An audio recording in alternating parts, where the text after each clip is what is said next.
Friends, எல்லாருக்கும் வணக்கம். இப்போ நான் இந்த வீடியோ காட்டுறது சைதாப்பேட்டில் ஆர்ச்சுக்குள்ளே போயிட்டு அந்த மார்க்கெட் லெஃப்ட் எடுத்து போய் நேரமாக பிரிட்ஜ் ஏறி இறங்கினா இந்த ஹாஸ்பிட்டல். இது சென்ட்ரல் கவர்மெண்ட் ஹாஸ்பிட்டலு. இந்தியாவிலேயே 2 இடம் தான் திறந்துருக்காங்க. ஒன்று டெல்லி, இன்னொன்று சென்னை.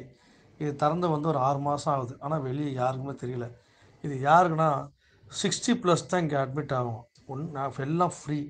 சூப்பராக இருக்குது. 5 ஸ்டார் ஹோட்டல் மாதிரி இருக்கும். காலையில் நான் போயிருந்தேன். நான் உள்ளே போய் எல்லாம் எங்கள் அப்பா எங்கள் அப்பா உடம்பு முடியலான்னு இருந்தேன். சரி சொன்னாங்களான்னு போய் பார்த்தேன். என் ஃப்ரெண்டு ஒருத்தன் சொன்னான், போனேன். ஒரு ஆதார் கார்டு சம்மதி பேஷண்ட்டை என்ட்ரன்ஸ் விட்டால் அவங்க எடுத்து போய் உள்ளே எடுத்து போயிடுவாங்க. அந்த சிஸ்டர் நம்ம அட்டெண்டர் எந்த மீட்டிங் நடக்குது 100 பேர் இருக்காங்களா. அதில் 24 ஹவர்ஸ் டீ காஃபி ப்ளஸ் 3 வேளை காலைல பிரேக்ஃபாஸ்ட்டு சாப்பாட்டு எல்லாம் ஃப்ரீ. சூப்பராக நல்லா பண்ணிட்டுருக்காங்க. யாருக்காவது நம்ம வீட்டில் 60+ ஏன்னா ஏதாவது உடம்பு ப்ராப்ளம் தயவு செய்து நான் கூட்டி போங்க. பியூட்டிஃபுல். ப்ரைவேட் ஹாஸ்பிட்டலும் போகாதீங்க. இது சென்ட்ரல் கவர்மெண்ட் முழுக்க இது திறந்த 6 மாதம். நம்ம சென்னையில் இருக்க எனக்கே தெரியல, இன்றைக்கி தான் போய் பார்த்தேன்.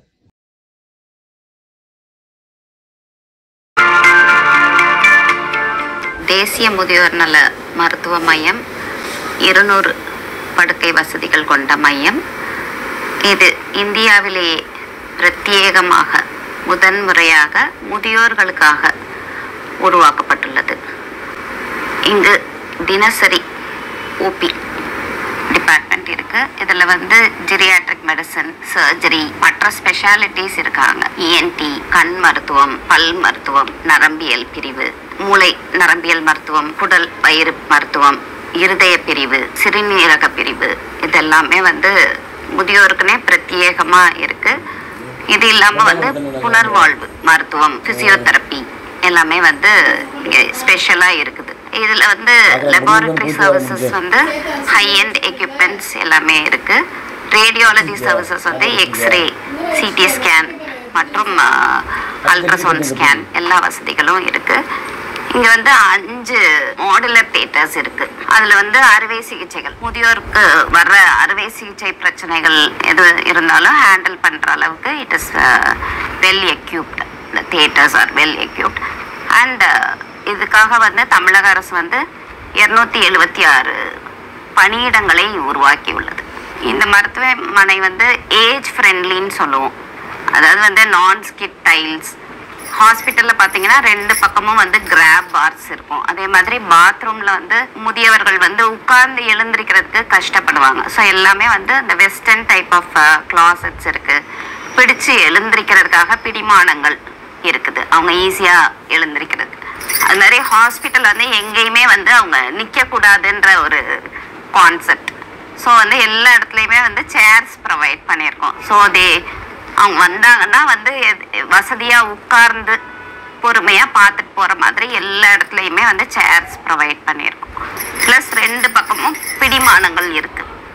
ஈவன் வால்ஸ்லாம் கூட பிடிமானங்கள் இருக்குது. வயதானவர்களுக்கு உடல்நல பிரச்சனை இருக்கிறதோட மனநல பிரச்சனைகள் இருக்கும். ப்ளஸ் குழந்தைங்களை பார்த்துக்கிற அளவுக்கு ஒரு இம்பார்ட்டன்ஸ் முதியவர்களுக்கு எப்போவுமே இருக்காது. அது வயதானவங்க தானே அந்த மாதிரி ஒரு எண்ணம் நமக்கு எப்போவுமே இருக்கும். நம்ம அதை ஏஜிசம்னு சொல்லுவோம். அதாவது ஒரு பாகுபாடு இருக்கும். இளைய வயதினரை சப்போஸ் ஒரு பிரச்சனைன்னு வந்துச்சுன்னா அவங்களுக்கு கொடுக்குற இம்பார்ட்டன்ஸ் வயதானவர்களுக்கு கொடுக்க மாட்டோம்.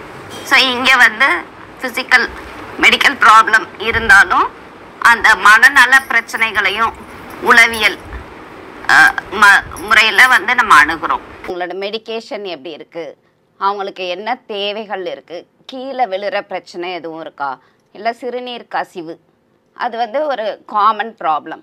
ஸோ அந்த மாதிரி ஒரு காம்ப்ரிஹென்சிவ் அசஸ்மெண்ட் எவ்ரி மண்டே பண்ணுறோம். அப்புறம் கீழே விழுதல், அதை தடுக்கணும். கீழே விழுந்தால் ஃப்ராக்சர் ஆகிடும் ஓல்டர் பீப்புளுக்கு. ஸோ அதை தடுக்கிறதுக்கு நம்ம ஸ்பெஷலாக ஸ்க்ரீன் பண்ணுறோம் அவங்கள. அதே மாதிரி ஞாபக மறதி பிரச்சனை, இது முதியவர்களுக்கே வர்ற பிரச்சனை. அதையும் நம்ம ஸ்க்ரீன் பண்ணி அவங்களுக்கு ஞாபக மறதி பிரச்சனை எதுவும் இருக்கான்றதெல்லாம் கண்டறிகிறோம். இந்த இன்சூரன்ஸ் கார்டு வாங்குறதுலே அவங்களுக்கு பிரச்சனை இருக்குது. ஏன்னா ஒரு இன்சூரன்ஸ் கார்டு வாங்கினா அதுக்கு ஒரு ரேஷன் கார்டு வேணும், அந்த மாதிரி விஷயங்கள்லாம் வந்து நிறைய பேருக்கு வந்து ரீச்சே ஆகலை. இந்த மாதிரி இன்சூரன்ஸ் முதலமைச்சர் விரிவான காப்பீட்டு திட்டம் இருக்குன்றதே கூட முதியவர்களுக்கு வந்து இன்னும் தெரியலை. அந்த விழிப்புணர்வையும் ஏற்படுத்துகிறோம். அதனால் வந்து ஓபி கவுண்டர்லேயே வந்து ஒரு போர்டு வச்சுருக்கோம். இந்த மாதிரி வந்து காப்பீட்டு திட்டம் கார்டு வந்து இருக்கிறவங்க சொல்லுவாங்க, இல்லாதவங்க வந்து அதை வாங்குறதுக்கு ஒரு விழிப்புணர்வை வந்து ஏற்படுத்துகிற மாதிரி அங்கே எழுதி இது பண்ணியிருக்கோம். அது மாதிரி வாங்குறதுக்கும் வந்து ஹெல்பேஜ் இந்தியா மூலமாக வந்து நாங்கள் அதுக்கு முதியவர்களுக்கு ஹெல்ப் பண்ணுறோம். எப்படி வாங்கணும், எங்கே போய் வாங்கணுன்றதுக்கும் ஹெல்ப் பண்ணுறோம். இது சொன்னேன், எலும்பு தேய்மானம், ஆஸ்டியோபொரோசிஸ் சொல்லுவோம். அது வந்து முதியவர்களுக்கு வந்து ரொம்ப காமனாக வர ப்ராப்ளம். அதனால் வந்து அந்த டெக்ஸா ஸ்கேன்னு சொல்லுவோம். அந்த இது வந்து ப்ரொக்யூர் பண்ணுறதுக்காக பிளான் பண்ணியிருக்கோம்.